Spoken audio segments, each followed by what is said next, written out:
Hi there. Welcome to this podcast for answering question 5 for the Edexcel Unit 3A surgery paper for GCSE History. PDF versions of this file can be found on relentlesshistory.wordpress.com, and you can follow to find resources and other links to twitter.com/racinghistory. Okay, let's get started. First off, this is obviously the big mark question, 16 marks. It's also the one that has the spag mark. So you need to make sure you're giving enough time to check spelling, punctuation and grammar, as there are marks available for this. You'll be given a statement and asked how far do you agree with this statement. Here we've indicated that the focus is on resistance to change being the main reason, and you're asked whether you agree or disagree with this. You need to apply at least 25 minutes to this task. Really, if you've followed the other videos, it should give you an extra few minutes to factor in some time management so you can plan effectively, read through the sources to find quotes you can apply as well as your own knowledge to this answer. Please note the focus. You need to apply both sources and own knowledge to get any chance of getting a decent mark. Okay, we'll move on. Here we have our three sources. From this, we should be directing ourselves to find reasons for opposition.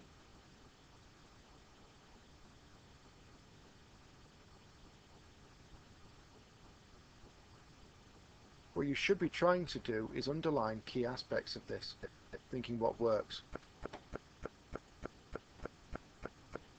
So for example, if we have a look at source G, we can find something quite useful. Here it indicates that tiny germs seem to have no relevance to practical work, and that means that people are thinking that germs have little relevance. So it's not resistance to change, it's actually their lack of understanding about the nature of germs and the spread of disease. This is a lovely element here. The opponents of Pasteur and Lister were not all stupid. Disagreement arose because only a few people believed in the germ theory. So it's what we're seeing here is this. These two backing them up. We see again here, Lister's earlier methods did not always work. Statistics showed conflicting results. So we've got another factor here as well as resistance to change, which is actually Lister's methodology didn't work for everybody.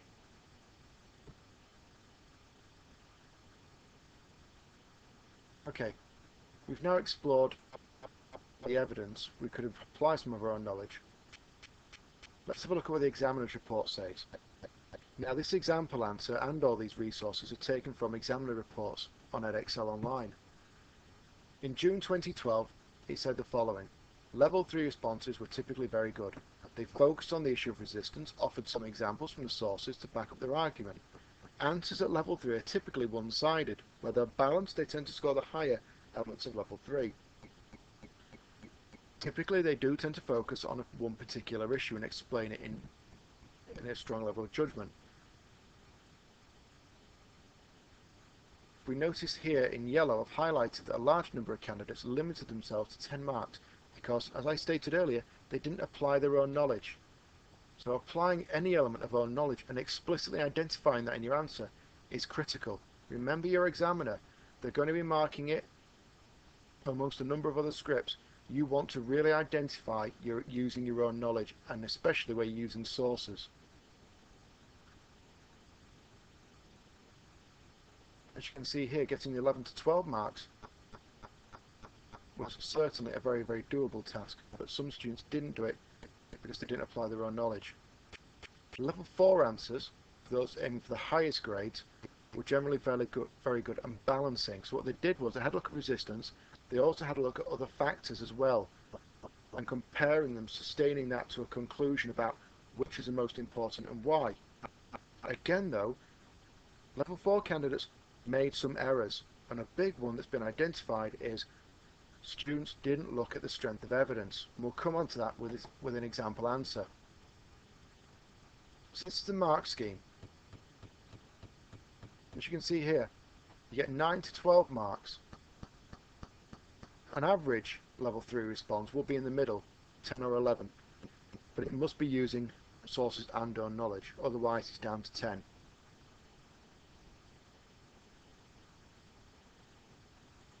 Level 4 weighs up the effectiveness of use against the reasons, why people were not immediately impressed by Lister's breakthroughs.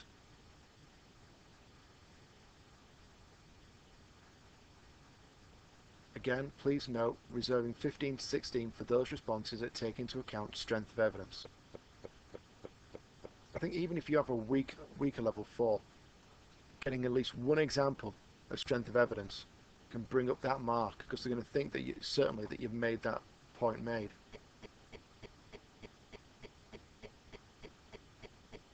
Okay, here we've got an example paragraph. This is the introduction to somebody's assignment for question 5.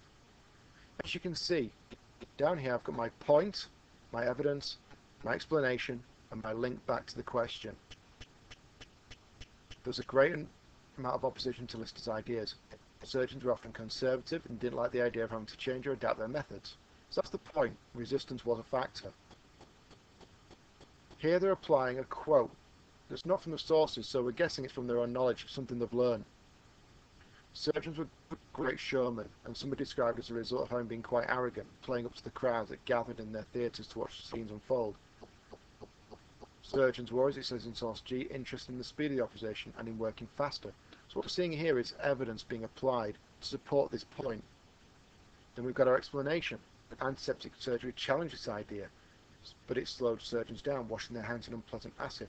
The use of Lister's spray during the operations meant many opposed to this change in a mentality from speed. So it's that resistance to change being identified as a factor. Therefore, it could be argued resistance to change was a great factor. Now, I just want to draw your attention to one element, which is statements like, therefore it could be argued. The student isn't stating for certain that resistance to change is the greatest factor. They're saying it could be argued that resistance to change was a great factor. So this allows them to have a counter-argument, because what you don't want an examiner to do is think that you're saying one thing, countering it, and then going back to the original point. If we move on, we see this lovely phrase, however. It also says that in G, surgeons are interested in keeping up with the developments. So it counters this, suggesting they were not totally resistant to change. So again, we've got an explanation. This implies resistance to change may not have been the main reason for opposition to Lister's ideas. So we've got a kind of counter-argument to the same source. We've got an element of source E here. We've got an explanation as to why this is. Because not everyone was as good as Lister, therefore their results weren't the same. This inability to reproduce the same results created discrepancies, and therefore created opposition. So again, what we see here is a point having been made. There's a counter-argument. Here's the evidence. Here's our explanation. And here's how it answers the questions.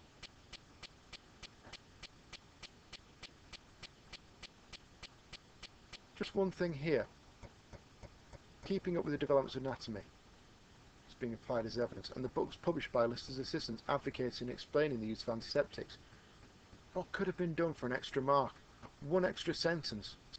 However, this might be an unreliable piece of evidence, as it's written by one of Lister's assistants, and therefore would always strongly defend Lister's role. Something just as simple as that would have allowed that top-end level 4 to have been achieved by ensuring that the person was saying, look, I'm questioning the reliability here, rather than simply, this suggests a lack of methodical work and inability to reproduce Lister's results was not the main reason. Finally, we get our final reason. Another reason for opposition was that germ theory was a new idea. We've got evidence, we've got explanation. Notice again, strong use of evidence from the sources, from our knowledge. Please, I think it's really, really important though, identify where you get it from. If you're using quotes, as it got here, source E, Where does this one come from? I think it's, and again here, I think it's always a really good idea to just say as shown in source G, quote, or shown in source C, quote, rather than just leaving it up to the examiner to have to find that you've applied this properly. Then we get our lovely phrase, in conclusion.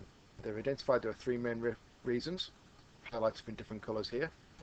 The conservative resistance, the inability to reproduce Lister's methodical work, and a lack of belief in the germ theory. Here they're explaining why. And we've got our nice little bit of analysis. Therefore, I disagree with the statement.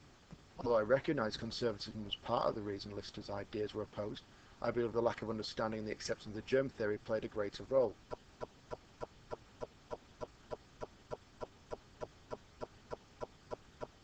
See, what they've done here is they've said why the germ theory is more important than the others.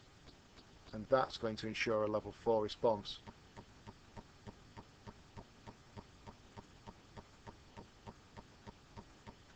You can see here, germ theory is identified here. They said they could not possibly understand the merits of, let alone use, Lister's techniques such as carbolic acid and steroid catgut ligatures had it not been for what germ theory produced. Okay.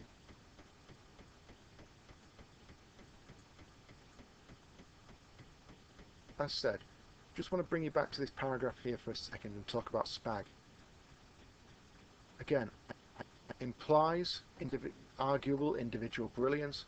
These are lovely phrases that allow a person to score the top-end marks, because what we're seeing is very mature language being used, and lots of what I would call qualitative language about signifying where they think the importance lies, suggesting, however, it could be said that what we're seeing is people not nailing their colours to the mast until the judgment's been made, and that's quite a strong idea to use. Okay, I hope this podcast has been useful. There are others for all the other questions available on the YouTube channel.